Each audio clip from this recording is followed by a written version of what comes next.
I did see in the sort of lyric website that I went to that there were quite a few people complaining, "Oh, they've changed the line, changed the line," and then there were quite a few people often saying, "Shut the fuck up! It's actually better. Just shut up."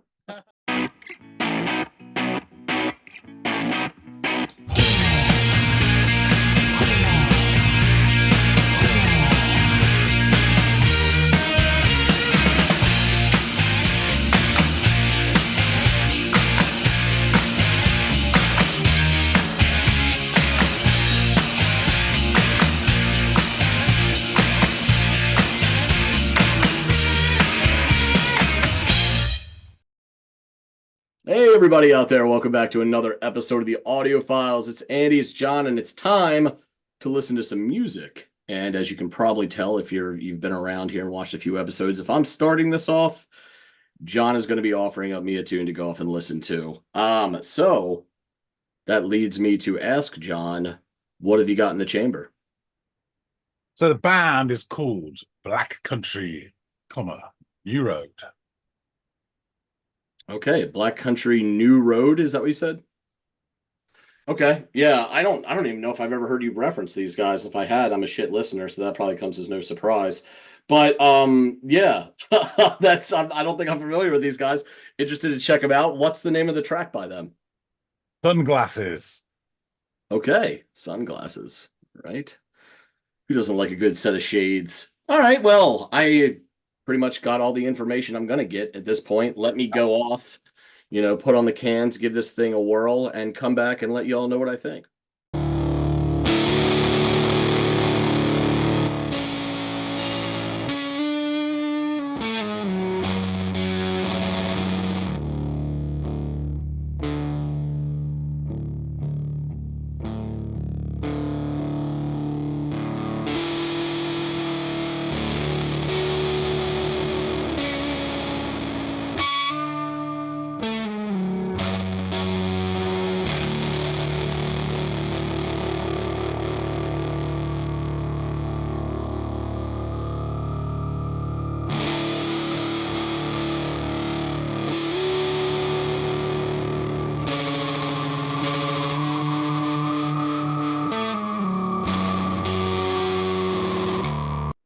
Love how this is starting. It's like I mean 9 minutes 51 seconds. They have suggest they allow these areas of space that they're creating with this kind of resonant, fuzzed out guitar. Some slight, you know, meanderings on the guitar as well, but that really the core of this is just that resonant sound. And then behind it, you're getting these like siren like sounds. So I'm instantly like taken to like this like a city landscape just from hearing this fuzzed out guitar with all of this interesting kind of siren like sound behind it. Yeah, I like it. It also kind of leaves you wondering what can come of this, and instantly that kind of sparks my curiosity as a listener, and I like songs that do that. So about a minute into this, already really interesting stuff happening, and a soundscape that's being built that I'm enjoying.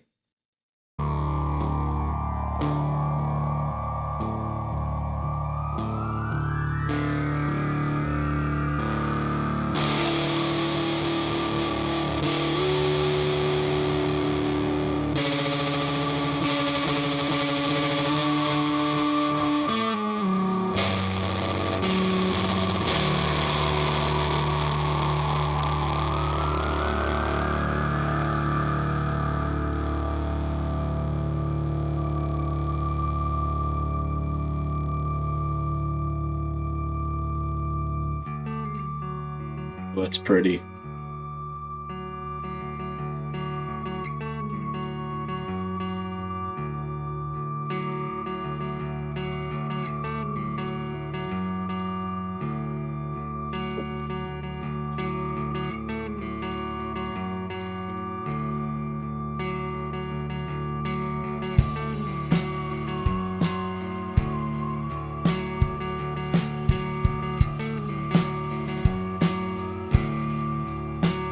Nice simple beat.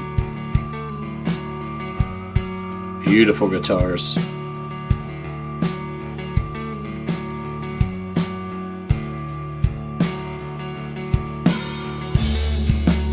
Ooh.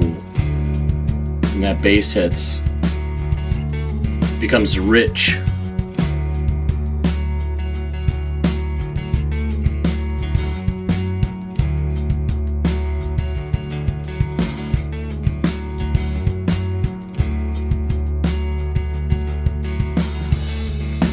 Welcome to the best new 6-part Danish crime drama. She steams herself in marble room, courtesy of pig. I lose myself in the light of the TV, courtesy of her father. Love this music. The guitar work is so pretty. And it adds, like, as it's taken form, that sort of high pitched siren sound or whatever you want to call it is kind of like gone, and it's left this I don't know, it's kind of, now we're kind of like at this place where the music sounds very introspective, and his voice sounds vulnerable and wavering a little bit. And I find that interesting. And the same way that the music started off as piquing my curiosity and making me wonder where the song was going to go, the singer's doing the same thing with the lyrics, where he talks about like this welcome to the best new 6-part Danish crime drama or something to that effect, which is a hell of a line to start a song with, and instantly adds like this air of curiosity for me, as well as it's just kind of evocative in its own weird way because it's so specific. Yeah, I think this is to this point really, really pretty, and again, there's this air of vulnerability that I think makes it appealing to me as well. Like this person's really putting themselves out there with this. She buys everything that glows gold in the kitchen larder. Well, those symbols.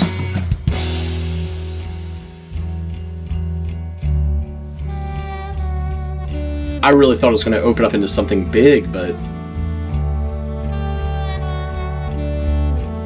Mother is juicing watermelons on the breakfast island, and with frail hands she grips the Nutribullet, and the bite of its blades reminds me of a future that I am in no way part of, and in a wall of photographs in the downstairs second living room's TV area I become her father and complain of mediocre theater in the daytime and ice and single malt whiskey at night, of rising skirt hems, lowering IQs, and things just aren't built like they used to be. The absolute pinnacle of British engineering.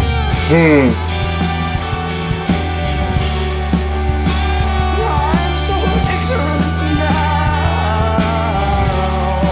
with all that I've learned. I'm so ignorant. that's an interesting line. I'm so ignorant now with all that I've learned. One would think that's antithetical, but maybe the more you know, the less you understand, kind of thing. God, this is really good.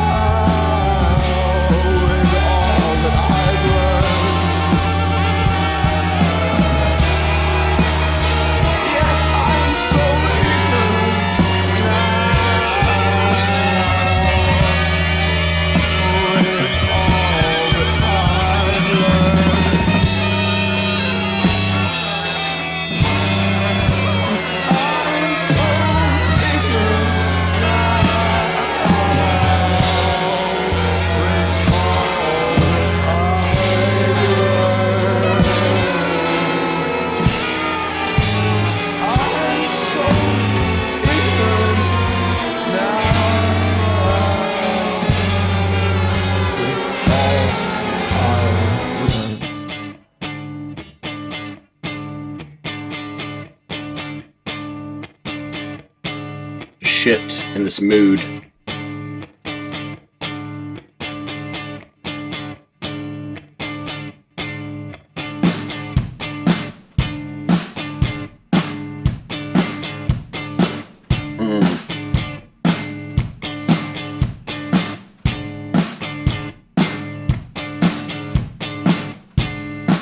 I love this. If this is like, there's a shift here, right, where everything was kind of beautiful and vulnerable, and now there was that sort of wobbly portion where the music kind of devolved. You know, it reminds me of like if you go see a musical and the music has to capture the sound of some sort of calamitous act taking place. We just had that, and now it's shifted into this more manic, punchy bit, which is completely different than this, the kind of liquid fluidity of the first portion, that was vulnerable and a bit weak, but self-aware. And now this becomes, I don't know, like a complete, like someone flipped a switch, and now it's manic and almost mad, in its sound. I like that. I hope that that is what they're trying to do, and that's what they're trying to bring to life and illustrate through the musical choices here and the sound changes. We'll see where it goes. I am invincible in these sunglasses. I am the Fonz, I am the Jack of Hearts. I am looking at you and you cannot tell I am more than the sum of my parts. I am looking at you with my best eyes and I wish you could tell. I wish all my kids would stop dressing up like Richard Hell. I am locked away in a high-tech wraparound translucent blue tinted fortress and you cannot touch me. I am invincible in these sunglasses. And cars are going beep, beep, beep. And there are so many roadmen on this street. And they cannot tell that I'm scared. I am invincible in these sunglasses. I'm modern Scott Walker. I'm a surprisingly smooth talker, and I'm invincible in these sunglasses. There's this impishness to the woodwind there, whatever instrument that is. I don't know, some variation of a saxophone or something. It definitely sounds woodwindy to me, but there's also this like I don't know, maniacal self assuredness that was lacking in the first part. Like he sounds like a confident but crazy person, which is a lethal combination that we've seen in some of our recent leaders. So I can't help but draw that comparison, or just public figures in general. But this is interesting shit. Very thought provoking.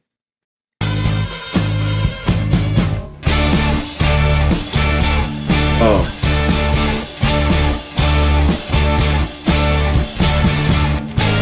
And I am so ignorant now, all I've learned.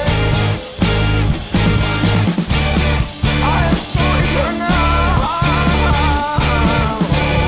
all that I've learned. Again, I'm sorry, but he's saying this, he's repeating this refrain of like, I'm so ignorant now, but he sounds like, this sounds more declarative and proud.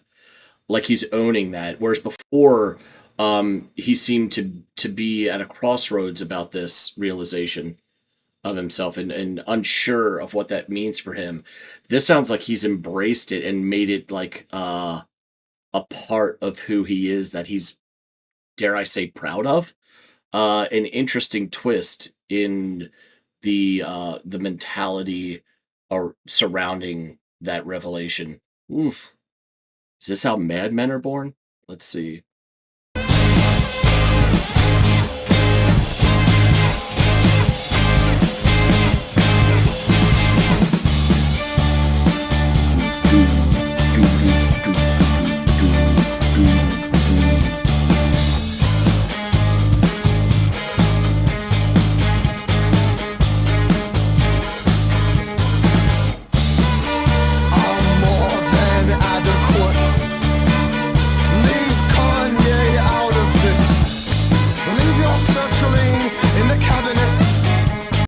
sorry, mentioned Kanye and some of the shit he's talking about, or maybe the stuff that I'm assuming it's about and have talked about to this point, correlates to some of the character traits of the aforementioned. So interesting. And burn what's left of all the cards you kept. I'm more than adequate. Leave my daddy's job out of this. Leave your sertraline in the cabinet. And burn what's left of all the cards you kept. I'm more than adequate. It's insistent. Kanye out of this. Leave your sertraline in the cabinet. And burn what's left of all the cards you kept. I'm more than adequate. Leave my daddy's job out of this. Leave your sertraline in the cabinet. It's anger. Burn what's left of all the cards you kept.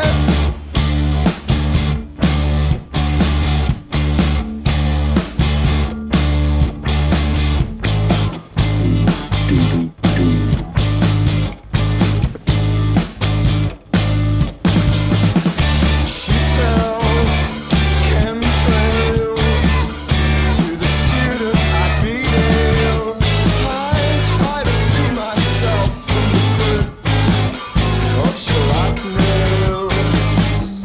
She sells chemtrails to the students at B-Dales. I try to free myself from the grip of shrapnel. Shit.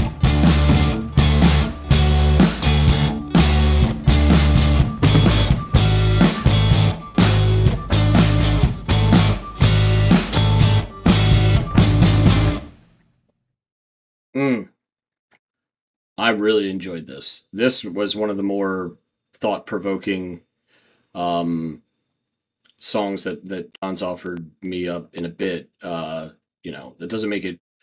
I'm not saying that quality makes it better or worse. It's just really thought-provoking. It's almost like a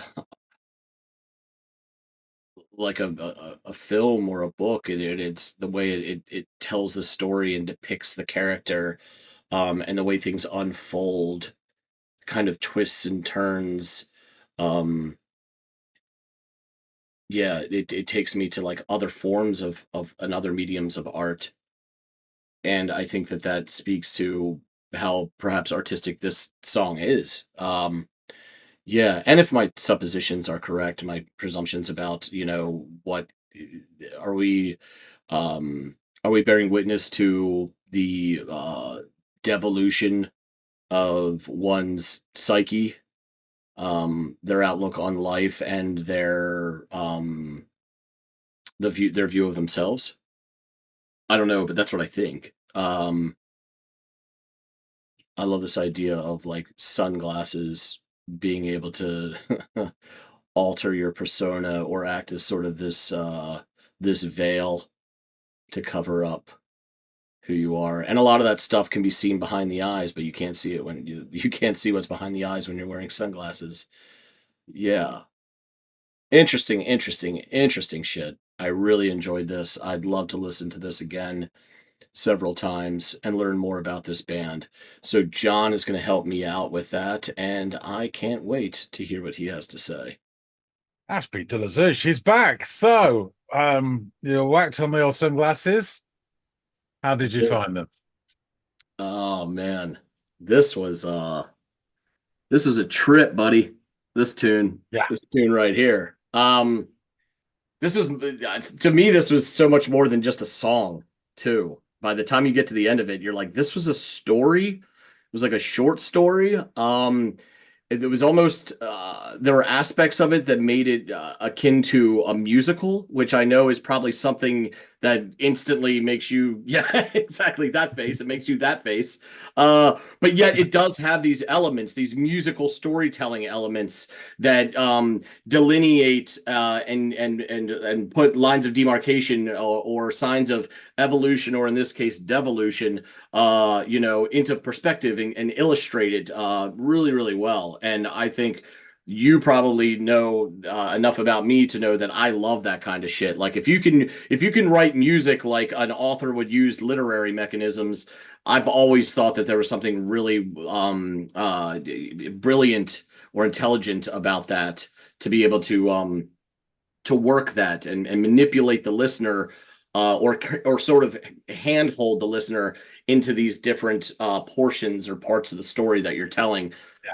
This song has that, and I Yeah. admire it a lot. It So was sorry, it was involved, and there was a lot to it as well. I mean, sometimes you do want to listen to "Yummy, Yummy, Yummy, I've got love in my tummy," but other times you want something that there's this many faceted piece, which yeah, you can go back.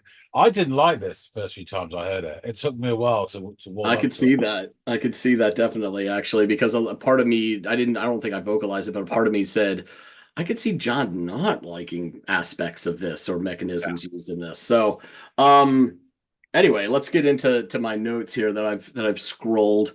So, things open with this deep and distorted resonant note on the guitar that almost has this like ominous quality to it. Not ominous for like fear, but ominous in a sort of trepidatious curiosity. What are we doing here? And what could come next? And then we get more fuzzed out guitar, but it's building and meandering, and it's accompanied by almost these faint siren sounds that created this a backdrop like effect for the guitar. And I'm not going to lie, those sounds reminded me of the sounds that I've heard so many times walking around in the evening in downtown Baltimore. You hear it's just that it's loud, it's fuzzy, that almost is akin to like industrial city sounds that you hear, and beneath it is this faint sound of emergency vehicles in some area of the city that's within Yeah. earshot of you.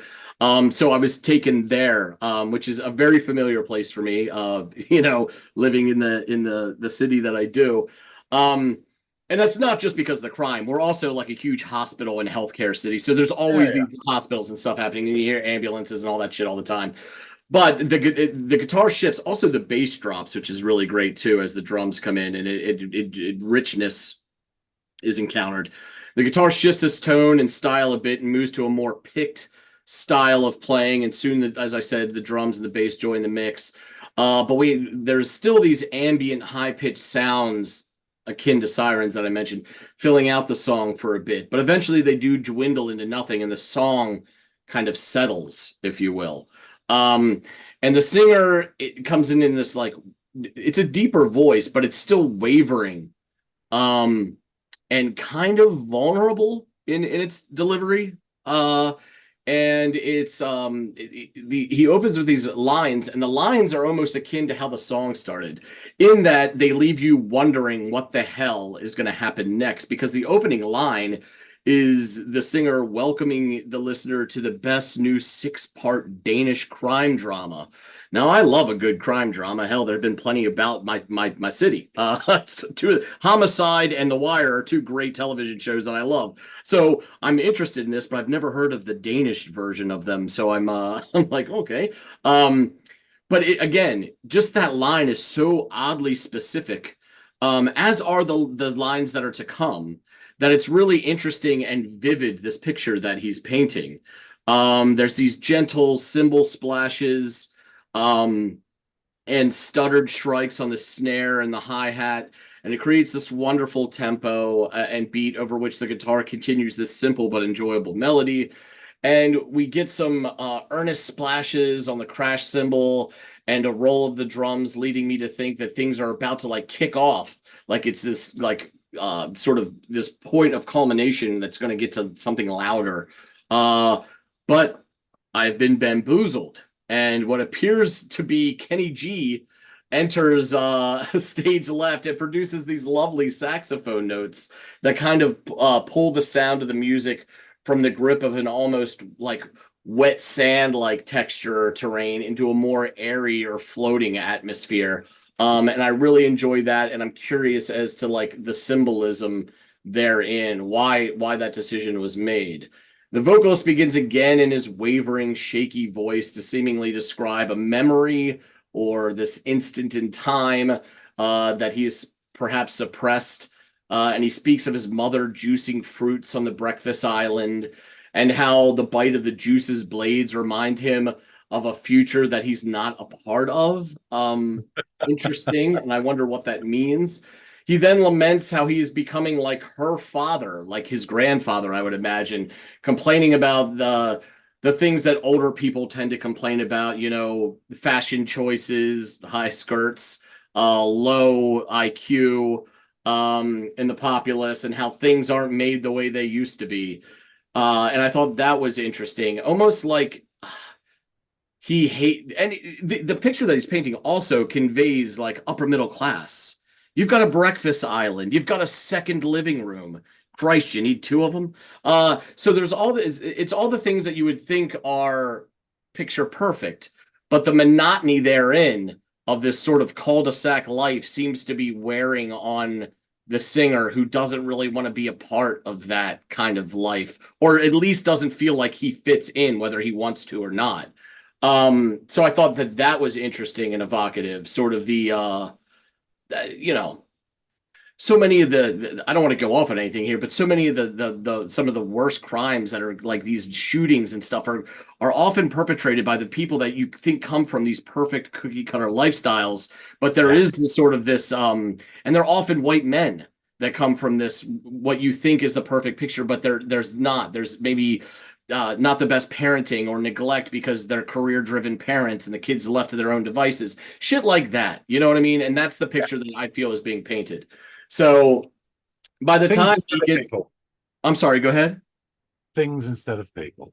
Yes, yes, that's an excellent way of like a summation there.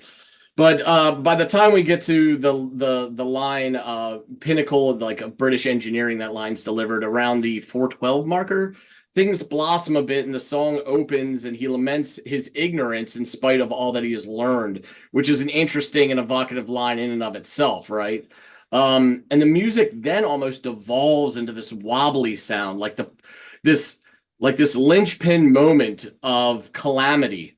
And it's beautifully illustrated by the music, which is akin to a pit orchestra in a musical, signifying some monumental moment that has occurred. Again, this like linchpin event. Yeah. And the music captures that so well. I mean, it stuck out to me stark as like a theater nerd that, oh, this is important because of what they're doing with the music here. And then as the 519 turns to 520, he lets out one last defeated, all that I have learned, and everything cuts out save for this guitar chopping away at this rhythmic stuttering pattern. And the drums hammer in, joining the fray, and our singer returns with this newly found, dare I say, delusional confidence, claiming with an assertive tone exactly who he is. But who he is the Fonz and the Jack of Hearts. So yeah, you go from this vulnerable, wavering voice of uncertainty that lacks self-assuredness to this, you know, delusional ego, almost like a monster that has come out on the other side of that calamitous event, right? Like this is who has emerged from the other side or from the ashes. And God, I couldn't help but think of certain leaders you know, in this world, and not only just leaders but celebrities, and let's put a pin in that comment. And the bass hits and the music turns very rhythmic at this point, and it's just like the bass in this latter part where like this, you know, where he turns into the fucking villain is great and pulsating and adds all of this richness to the song. And so things become rhythmic, and there's this very playful sounding woodwind that comes in playing an almost impish Troublemakers melody at the 6:25 marker, which is an interesting touch. And again, musically symbolic of the prose that are these lyrics being told. So I thought that was really, really wonderful. And things are shifting from confidence to maniacal and, dare I say, delusional, though he seems to be self-aware enough to know that he's making his fear and that he's masking his fear and with faux machismo and sunglasses. Now, sunglasses cover the eyes, and the eyes are the windows to the soul, and sign like lines like "what's behind the eyes" and all this stuff. You know what he's doing here. You know the relevance or the importance of the symbol that is the sunglasses. It's his new visage that he's carrying with him. And the music explodes into this punchy staccato-like delivery, and he seems to now be reveling in his ignorance, rather that he once lamented and was seemingly ashamed of, or unsure of at the very least. He seems to now be owning it with the fervor in his voice.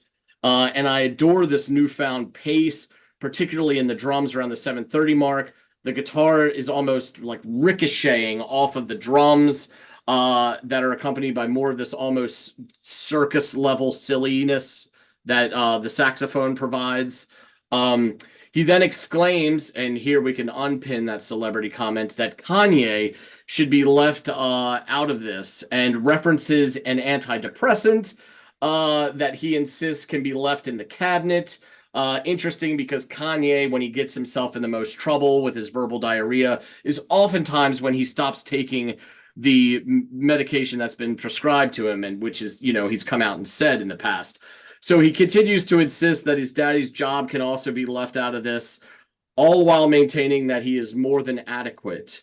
Which takes me to the line, like, what is it in I want to say, like, in one of the Song of Ice and Fire books, George Martin has Tywin Lannister tell his bratty little grandson, if you have to tell everyone you're the king, you're not the king. And if he has to continually say that he's adequate, is he really? It seems like he's covering up for something, right? So with each line, his voice becomes more and more anguished and angry, which further underscores his shaky mental state, as if the words alone weren't enough. And he cuts out, and the music calms down slightly, but still keeps this punchy rhythmic motif. But that is short-lived, as things kick off again, and now he's accusing a she of selling chemtrails to students, which is one hell of a divergence from selling seashells by the seashore. But everyone has to have a side hustle, right? So yeah, he's focusing his energy on this she, which this is the part that I grasped least. In what I otherwise thought I did a pretty good job of picking up on what they were trying to suggest. And the music has this clear sense of insanity to it, which is interesting. That sentence alone, a clear sense of insanity, because insanity is often shrouded in, the lack of clarity, where everything just seems a bit unsafe. And it pushes forward to the end with the same choppy pattern until it comes to a close.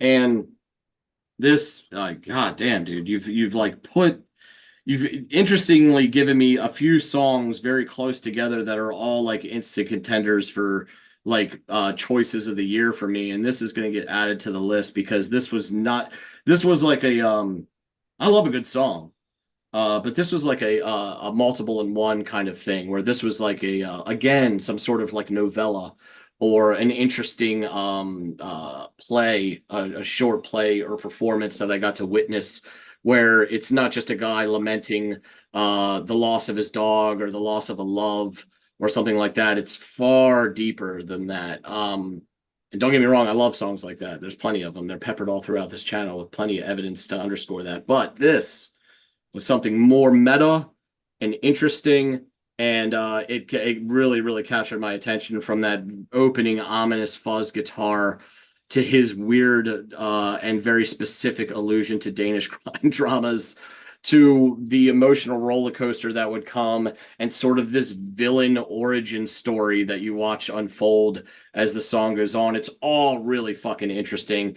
And yeah, I loved this so much. Yeah. Yeah. Well, you kind of it's a lot. It is a lot, and I think if you get it, you really, absolutely adore it. But I can see it turning a lot of people off as well. That's fair enough. Yeah, I fucking adore it. I Yeah. mean, there's no two ways about it. And you're right. There are three songs that I was quite excited about that I thought, oh, if Andy gets them, he'll really get them. First one being Wand, and the second one being Squid, and the third one being this. Mm. And they've all got, in different ways, the way they put them together, I would say, is this post-rock approach. They're Yeah. slotting elements, textures, all sorts of things, and different styles. I mean, I guess Squid and Black Country New Road are closer, and Wand is almost come from a classic rock approach backwards into it, which is great. But yeah, I'll go on for ages. But so, Black Country New Road, an English rock band formed in Cambridge in 2018, so not been going very long.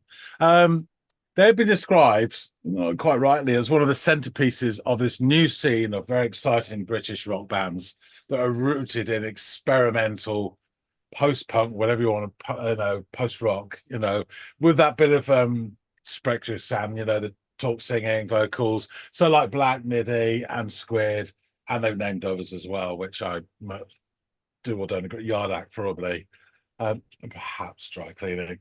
So we have Tyler Hyde, bass, guitar, backing, and lead vocals. Lewis Evans, lead vocals, saxophone, flute.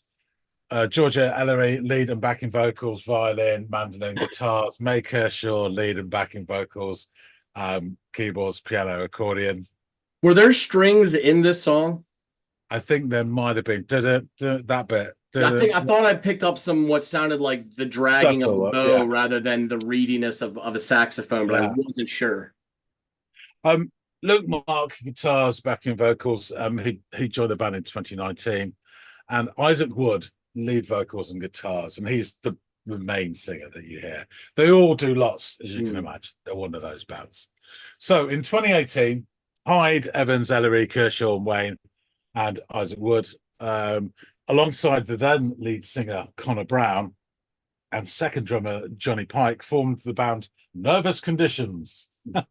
A Cambridge-based band with the dual drums and a similar but more improvised sound to Black Country New Road. Unfortunately, following numerous multiple allegations of sexual assault against the lead singer Brown, and Nervous Conditions split in early 2018. So I didn't actually go into this and look whether they were just allegations or if it's followed up or whatever. So I just leave it at that. Sure. I don't know what happened. But the band had recorded a full-length album in 2017, provisionally titled Zach's Anniversary. This album was subsequently shelved and remains officially unreleased. So the ensemble, without said singer Brown and the second drummer Pike, reconvened, and soon after, Black Country New Road, six-piece, was born, named after a road in the West Midlands of England, in which Isaac Wood suggested after using Wikipedia's random article button. So the debut single, Athens, France, was released in January 2019 on a limited run of 257 inches. God, I wish I had one of those. Their second single, Sunglasses, was released in July of that year and had 3 different 7-inch pressings. The first was a limited 500 copies and had a unique picture assembled onto the cover by the band themselves. The second limited to 250, second run, 250 with a cover art featuring a marching band. And the third was an unknown number of copies with a picture of the band assembling the first pressing. So the picture of them, I put out the third one. The first pressing sold out within 2 hours. For the second pressing, 250 copies were split, with 130 online and the rest going to select record stores, I guess, around their way, as it were. The single gained the attention and acclaim of many critics. The Quietest lauded the group on the strength of Sunglasses as being the best band in the entire world. So no hype or anything, obviously. No. So their first album, For the First Time, just to say, this is the sort of white, milky vinyl version. So the image is reversed on there. It's normally not a negative, but I was going to get it, and this was actually cheaper than the normal one. So But it's quite cool as well. Yeah. So yeah, for the first time, it's released in February 21. The album is rooted in post-punk, post-rock, indie rock, and klezmer, which is an instrumental music tradition of the Ashkenazi Jews of Central and Eastern Europe. That and you don't really hear it. You're like smatterings of it in this, but in other songs, it's much stronger. It's really cool, actually. Their instrumentation also draws from American composer Steve Reich and jazz musician Ornette Coleman. Wood's vocals are compared to Slint frontman Brian McMahon. He actually, in one of the lyrics, one of the songs says they're like the second best Slint tribute band. And also, he's compared to the full lead singer Marky Smith. At some points, you can see that, I guess. His lyrics are influenced by American singer-songwriter Father John Misty, with Wood declaring he's not the best lyricist in the world, but what he is entirely honest.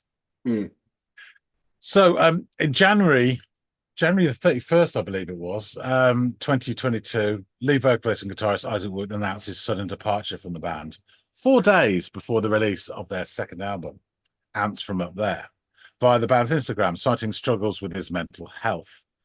This resulted in the cancelling of the band's planned first US tour. The band announced that the 6 remaining members already worked on new music without him, as they were aware of his planned exit long before it was announced. Out of respect for Wood, the band will not play any music from the first 2 albums live, but will open the door for Wood to return in the future if he chooses to. Immediately prior to Wood's departure, Tyler Hyde noted the band's next release might not take the form of a studio album. I know it's not going to be an album in its normal form. It would be cool to work with an orchestra. It would be cool to do a film score. These are just some of the ideas we're bouncing around at the moment.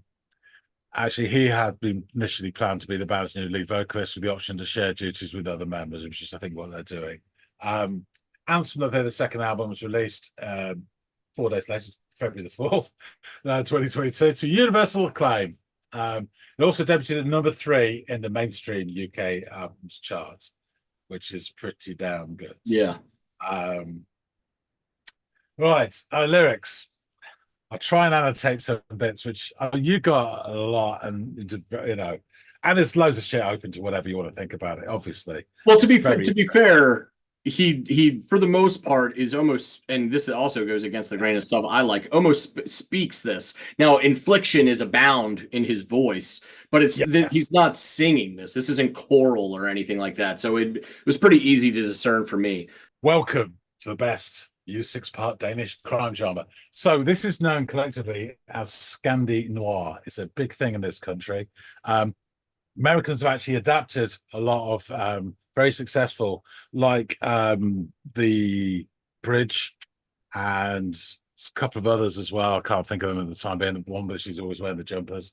So on certain TV channels in this country, weekend after weekend, you're getting these 4, 6, 8-part Scandi Noir detective dramas, and it's almost a genre in itself. Gotcha. It's very cool, particularly because it's all subtitled, so it's very cool amongst the middle class.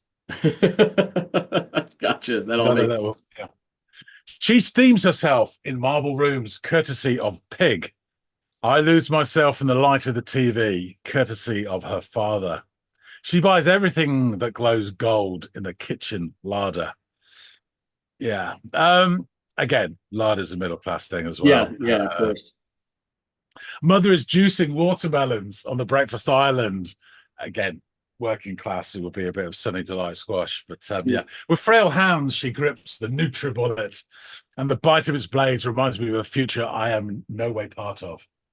And in a wall of photographs in the downstairs second living room's TV area, I become her father and complain of mediocre theatre in the daytime, and ice in single malt whiskey at night, of rising skirt hems and lowering IQs. And things aren't built like they used to be. The absolute pinnacle of British engineering. And I'm so ignorant now with all I've learned. I'm so ignorant now with all I've learned. Yes, I'm so ignorant now with all I've learned. I'm so ignorant now with all I've learned. I'm so ignorant now with all I've learned. And at that point, I put in my notes, marching band crashes into each other and collapses into nothing. Yeah. And then you get this bit, obviously you said with the guitar comes back. And I think genuinely, not much I could say this about nowadays, but I actually found that the first time I listened to that genuinely exciting. I was like, oh yeah, this is really going somewhere. Yeah. I'm invincible in these sunglasses. I'm the Fonz. I'm the Jack of Hearts. I'm looking at you, and you cannot tell. I am more than the sum of my parts. I am looking at you with my best eyes, and I wish you could tell. I wish all my kids would stop dressing up like Richard Hell. I am locked away in a high-tech, wraparound, translucent, blue-tinted fortress, and you cannot touch me. I am invincible in these sunglasses. Cars are going beep, beep, beep. And there are so many roadmen on this street, and they cannot tell that I am scared. I am invincible in these sunglasses. I am modern Scott Walker. I'm a surprisingly smooth talker, and I am invincible in these sunglasses. It's just a wonderful passage. It's almost like a Shakespearean soliloquy, isn't it? It's just amazing. And I'm so ignorant now with all that I've learned. I am so ignorant now with all I've learned. And then we get into the sort of, what was it, the breakdown, the mental breakdown. I'm more than adequate. Leave Kanye out of this. Leave your sertraline in the cabinet and burn what's left of all the cards you kept. I'm more than adequate. Leave my daddy's job out of this. Leave your sertraline in the cabinet and burn what's left of all the cards you kept. I'm more than adequate. Leave Kanye out of this. Leave your sertraline in the cabinet and burn what's left of all the cards you kept. I'm more than adequate. Leave my daddy's job out of this. Leave your sertraline in the cabinet and burn what's left of all the cards you kept. And then the final sort of coda. She sells chemtrails to the students at Bedales. I try to free myself from the grip of shellac nails. She sells chemtrails to the students at Bedales. I try to free myself from the grip of shellac nails. As you rightly pointed out, sertraline is an antidepressant.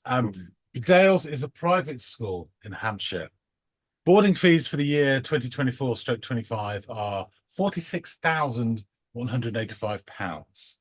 That doesn't include a further £34 per term to register with the local doctor.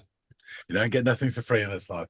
And just because I know you're wondering, shellac nails tend to ensure healthier nail beds, a natural look, and a feel and faster application at times, while gel nails are equally as durable, but better suited to complex designs. Overall, it's fair to say that a successful salon will offer both in order to attract customers with different requirements. I don't know if you want to know that. That clears that up.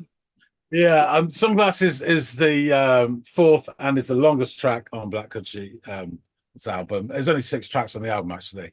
They're all fairly. Now, it's nearly 10-minute track. It's a re-recorded version of the single. The single was, I think, about 8 and a bit minutes. It's slightly different. So the album version of the song adds a 90-second guitar introduction that you commented on, more refined production and mixing, denser instrumentation, less frenetic vocal delivery from frontman Isaac Wood, and modified lyrics. I did see in the sort of lyric website that I went to that there were quite a few people complaining, oh, they've changed the line, and then there were quite a few people often saying, shut the fuck up, it's actually better. Just shut up. So I thought that was good. And then we've got this little quote, actually, from Isaac Wood, who says, it was a genuine realization that I felt slightly more comfortable walking down the street if I had a pair of sunglasses on. It wasn't necessarily meditating on that specific idea, but it was jotted down and then expanded and edited, expanded and messed around with, and then became what it was. Sunglasses exist to represent any object, those defense mechanisms that I recognize in myself and find in equal parts effective and kind of pathetic. Sometimes they work, and other times they're the thing that leads to the most narcissistic, false and ignorant ways of being. I just broke the pair my fiance bought me. Unfortunately, snapped in half. So, following on the story, in February 23, so a year after their second album, the band released Live at Bush Hall, a 52-minute video of their performance over 2 days, composed entirely of unreleased new material. And it marks the band's first release of new music since Wood's departure. And an album of that performance was released in the following month, in March. And in September 23, it was announced that the band had signed a global publishing deal with Transgressive Publishing and were working on a follow-up release to their second album announced from up there while touring. So more to come, hopefully. Yeah. They are an exciting, interesting band. I would say, I said the same about Squid, actually, and I'm probably going to change my mind at some point. I think their second album is really good. Same as Squid. I think it's less exciting than the first album. Same as Squid. Maybe it's just that novelty factor of the first album being, wow, I've not heard this before. Mm. And the other stuff. It probably is more rounded and accomplished. It's definitely more mainstream, the second album from these guys, but it's still really good. Don't get me wrong. I had a blast. I just think it's really exciting. We've got these bands, and they were sort of grouped together this sort of the Windmill Gang. And there's other bands that have come out of that South London venue, which again, it's almost like a movement, a scene, and not created by the music press, which is even better. It actually physically exists. But yeah, it is exciting that there are British bands that are doing this, which are kind of pushing that envelope and trying to find something different and new. So yeah, I thought it was interesting, and hoped you'd like it. You thought correctly, and you hoped correctly. This was a great one. Yeah, there's other stuff I can bring you to as well. I have got some more Squid in the pipeline for you. Wanda's just also their album dropped, and because I pre-ordered it, I got the date release, so I'm digging into that, and some of that will make its way to you as well. So yeah, some interesting stuff. I will wrap things up because we have gone on for way too long. Folks, thanks for listening, Sandy. Folks out there, tell us what you think. If you like this, slap that meaty paw down on the like button. I mean, there isn't a like button, you just click like, don't you? I know, but let's pretend there's a like button. So in the shape of a clover, or olive clover, and you just smack it. Yes, let us know how much you like it. Drop some comments on this song, this album, this band. And let us know what you think. We'd love to hear from you. We always enjoy your comments. Not everyone has to like this as well, so if you don't, tell us. But remember, keep Kanye out of this. If you haven't subscribed already, and when he says, "Oh, keep my daddy's job out of this," I just immediately think of Trump. I don't know why, but I do. I don't know why you would do that. If you haven't subscribed already, please do, and help us support this channel. We're moving onwards and upwards, and we couldn't do it without you guys. Really appreciate everyone who does. Thanks a bunch. That being said, thanks again so much for watching, and we'll see all of you in the next episode of the Audiophiles. See you later, guys.